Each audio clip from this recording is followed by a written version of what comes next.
Podcast cerdas, podcast untuk mencerdaskan.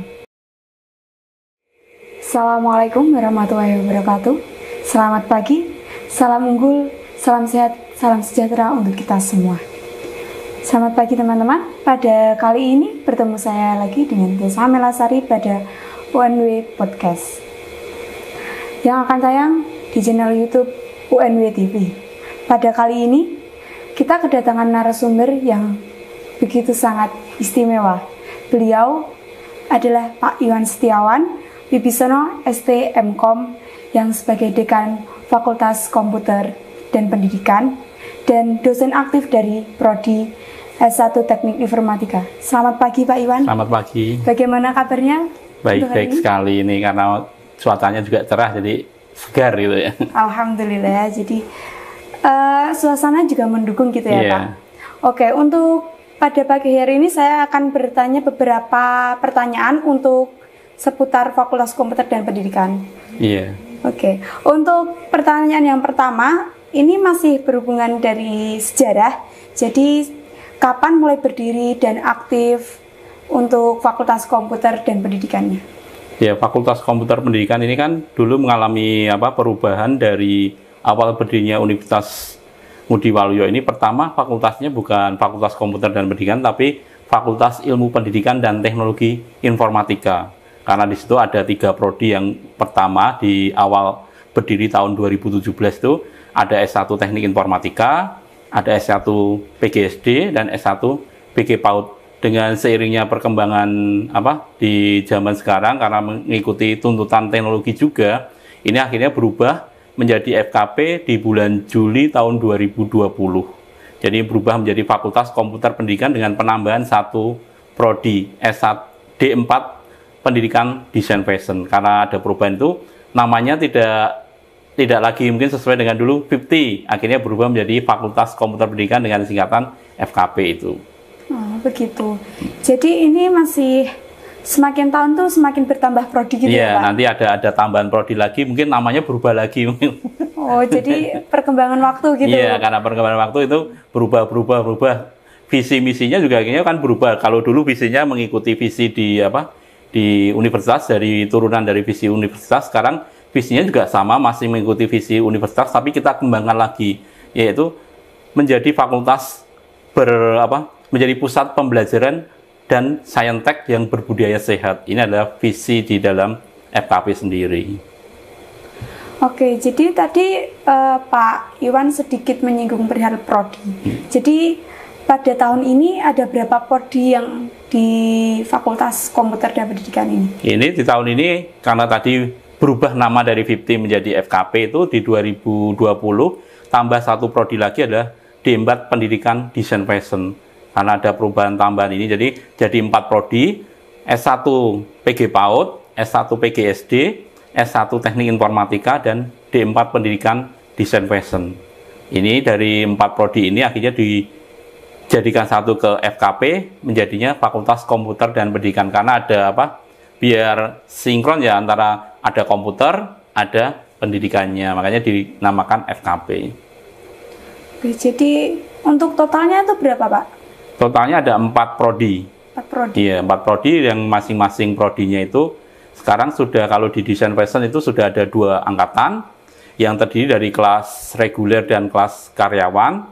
Lalu di prodi S1 PG PAUD juga sama, ada kelas reguler dan kelas jauh atau PJJ itu di kelas Kaliwungu. Tapi dia tidak disebut dengan kelas karyawan, tapi kelas PJJ karena pembelajaran jarak jauh, kelas Kaliwungu. Lalu di PGSD juga sama, ada kelas reguler dan kelas karyawan. Apalagi tambahan 1 lagi ini kelas program dari Pak WR4 itu kelas koki, kerja oke, kuliah yes. Ini adalah di reguler dimasuk ke dalam 1 kelas lagi. Jadi ada 3 kelas. Kalau di S1 PGSD itu ada kelas reguler, kelas karyawan, dan kelas koki. Berikut juga di TI. Di TI itu juga ada kelas reguler, kelas koki, dan kelas karyawan juga. Jadi di sini ada tiga kelas kalau di PGSD dan Teknik Informatika. Kalau di Desain Fashion dan PG PAUD masih 2 kelas reguler dan karyawan. Oke, jadi untuk persentase peminat mahasiswanya itu dari tadi prodi Teknik Informatika, PGSD, sama Desain Fashion itu persentasenya berapa, Pak? Kalau di dalam presentasi mungkin lebih tinggi, mungkin kalau di PGSD itu dia peminatannya lebih banyak ya, di hampir mungkin peminatan di kelasnya itu kan ditargetkan adalah 100 mahasiswa. Ini yang daftar di ini kalau kita lihat di data dari BPPMB itu sudah 78.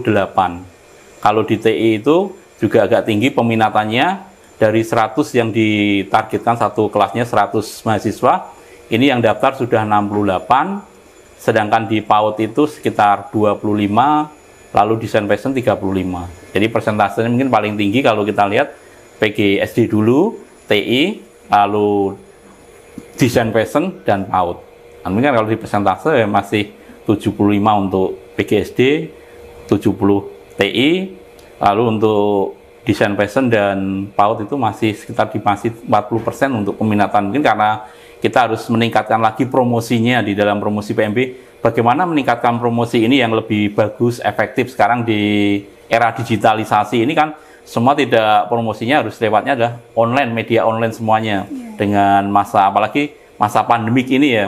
Jadi semuanya tidak bisa kita, kalau dulu promosinya kita ke SMK dengan tatap muka, tapi sekarang kan kita berubah dengan model-model digital ini, jadi secara online.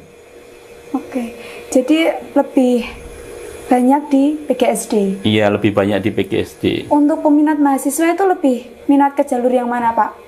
Untuk jalur reguler dan karyawan itu hampir sama ya, 50%, karena di reguler itu totalnya ada sekitar 30 mahasiswa, sedangkan di KPT juga hampir sama 30 juga. Jadi hampir imbang.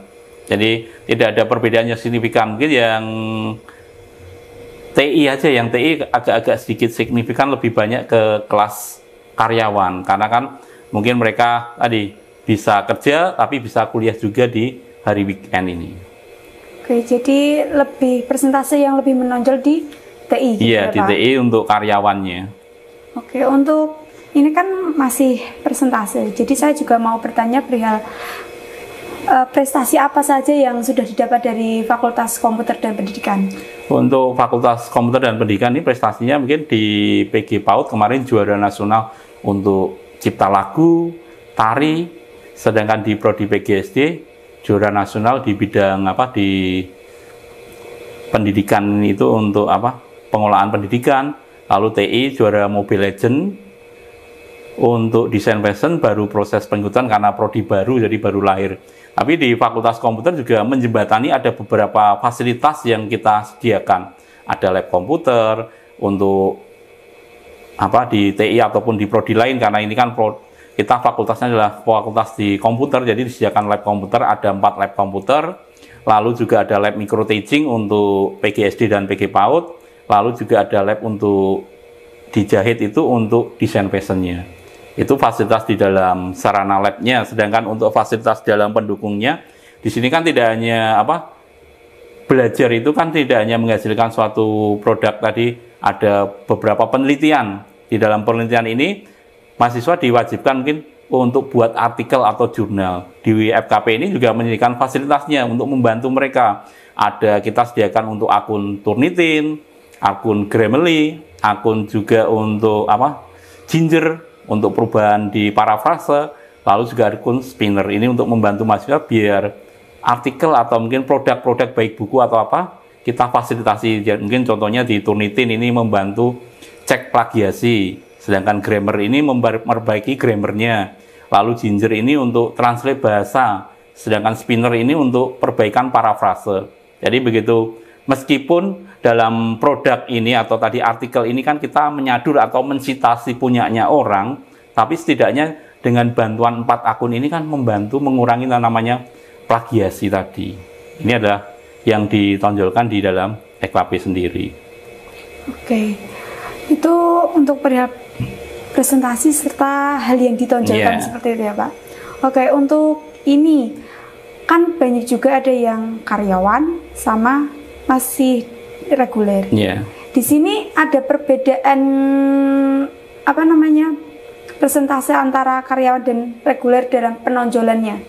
Untuk perbedaan dalam proses segi pembelajaran tidak ada, karena kan kita sama. Mungkin bedanya cuma hari aja sama proses jamnya aja. Kalau di kelas reguler kan dia proses pembelajarannya di hari Senin sampai hari Jumat. Sedangkan di karyawan tuh dari hari Jumat sekitar jam 7 malam sampai jam 10, lalu dilanjutkan hari Sabtu juga sama jam 7 sampai jam 10, lalu kalau di weekendnya itu jam 8 pagi sampai dengan jam 10 malam. Jadi untuk prosesnya tidak ada perbedaan. Lebih banyak mungkin untuk segi praktikumnya. Kita kan apalagi di sekarang ini kan sudah online, jadi kita proses pembelajarannya baik yang reguler dan karyawan itu bisa kita jembatani dengan online. Maksudnya di sini mungkin kalau karyawan dia tidak bisa secara datang di kampus, kita ada proses pembelajaran yang hybrid. Jadi dosen itu membuka dua kelas, jadi kelas secara virtual dan kelas secara luring. Ini yang dilakukan. Jadi untuk perbedaan prosesnya tidak ada, sama baik reguler dan karyawan. Dalam segi persentase mungkin lebih banyak kita ke praktikum. Apalagi dituntut untuk TI, PGSD dan hampir semuanya ini karena PGSD juga harus menghasilkan suatu produk untuk luarannya juga kompetensi yang dicapai apa, TI juga yang dikompetensi apa. Jadi kalau kita presentasikan untuk secara praktikum itu mencapai 65%, sedangkan teoritis 35%. Jadi kita lebih menguatkan di dalam segi praktikum untuk mendukung tadi soft skill-nya di mahasiswa. Oke, jadi lebih ke lingkungan, maksudnya lebih ke praktek langsung langsung ke implementasi daripada kita secara teoritis. Itu kan kalau teoritis, apalagi ini teknologi sekarang kan teoritis bisa didapat dengan kita browsing di internet kan banyak sekali. Kita lebih banyak ke tadi implementasi praktikumnya. Oke, jadi gini Pak, untuk perihal FKP itu kan yang banyak dari luar sana yang memikirkan Universitas Ngudi Waluyo itu lebih ke kesehatan. Jadi perkembangan apa yang ingin lebih ditonjolkan lagi untuk masa depan dari FKP Pak? Ya ini kan di FKP adalah basisnya dia adalah Scientex ya, dari pendidikan dan teknologi ini diharapkan karena citranya di UNB kan citranya adalah citra kampus sehat. Jadi kita juga mengikuti core kesehatan ini sesuai dengan tadi visinya ada budaya sehat baik di semua di budaya sehat dari fakultas, tingkat fakultas sampai tingkat prodi itu kita mengusulkan bidang kesehatan. Contohnya di sini kalau di TI itu nanti luaran atau capaian kompetensi yang didapat mahasiswa apa untuk membedakan biar beda antara TI UNW dengan TI di PTN yang lain atau PTS yang lain. Kita kan tadi core-nya kesehatan. Jadi penelitian kita lebih diutamakan kesehatan. Contohnya kalau kita membuat produk sistem informasi, kita lebih berbasisnya adalah ke kesehatan. Mungkin sistem informasi rumah sakit, sistem informasi apotek dan sebagainya. Lalu juga kalau di dalam bidang lainnya aplikasi, pembuatan aplikasi, kita juga aplikasi tentang kesehatan. Bagaimana mengecek salah satunya adalah untuk andeng-andeng, orang bilang andeng-andeng itu dicek dengan model di komputer kita itu di TI itu dengan modelnya adalah ini kan berbasis kesehatan, ini andeng-andeng atau mungkin jenis dari kanker, ini kan juga bisa. Lalu juga kita di PGSD itu kan lebih ke kesehatan, jadi mendidik cara pendidikan dengan kesehatan itu kesehatan ini tidak hanya berbasis secara secara jasmani dan rohani, tapi dua-duanya ini harus jalan. Ini adalah salah satu contoh yang lebih diutamakan di FKP. Jadi biar kita masyarakat tahu bahwa FKP ini core-nya adalah core kesehatan. Jadi meskipun di dalamnya ada pendidikan tadi PGSD, PGPAUD, TI dan sebagainya, tapi dia mengimplementasikan core kesehatan. Jadi dari penelitian dan pembelajaran di mata kuliahnya diikutkan salah satu tadi pembelajaran tentang kesehatan. Tadi ada promosi kesehatan, kebijakan kesehatan, itu kan masuk untuk menambah wawasan di mahasiswa. Jadi nanti capaian lulusan mahasiswa itu dia tidak hanya PGSD murni, tapi ada sedikit core kesehatan yang di dalamnya. Itu adalah yang ingin ditonjolkan di FKP juga biar masyarakat tahu bahwa Fakultas Komputer Pendidikan ini adalah fakultas yang berbasisnya adalah berbasis kesehatan. Oke, terima kasih Pak. Untuk pertanyaan yang terakhir, ini sudah berapa mahasiswa yang sudah diluluskan? Untuk mahasiswa yang diluluskan di FKP, kebetulan kan tadi 3 prodi yang lama itu sudah meluluskan dari lulusan mahasiswa. Di TI itu angkatan 2017 ada 26 mahasiswa, ditambah ini yang lulusan kemarin di 2018. Kalau TI sudah meluluskan sekitar 40 mahasiswa. PGSD juga meluluskan 30 mahasiswa, PG PAUD itu masih 10 mahasiswa. Jadi yang desain fashion ini kan baru berjalan berarti 4 semester ini, jadi belum meluluskan. Jadi totalnya kalau kita total di FKP itu TI 40, tadi 30, sudah 70, tambah 10, sekitar 80 mahasiswa. Ini adalah lulusan FKP. Jadi sudah mulai banyak ya Pak? Iya, sesuai dengan mahasiswa sekarang kan sudah agak tambah banyak juga ya. Di FKP itu mahasiswa total mahasiswa dari 4 prodi itu kurang lebih 500, hampir mau 600-an. Lumayan banyak. Iya. Berarti untuk pengabdian di masyarakat juga banyak sudah. Iya, pengabdian masyarakat kita tadi lebih karena core-nya kita kesehatan, kita mengimplementasikan adalah tadi hal-hal yang di bidang kesehatan tadi.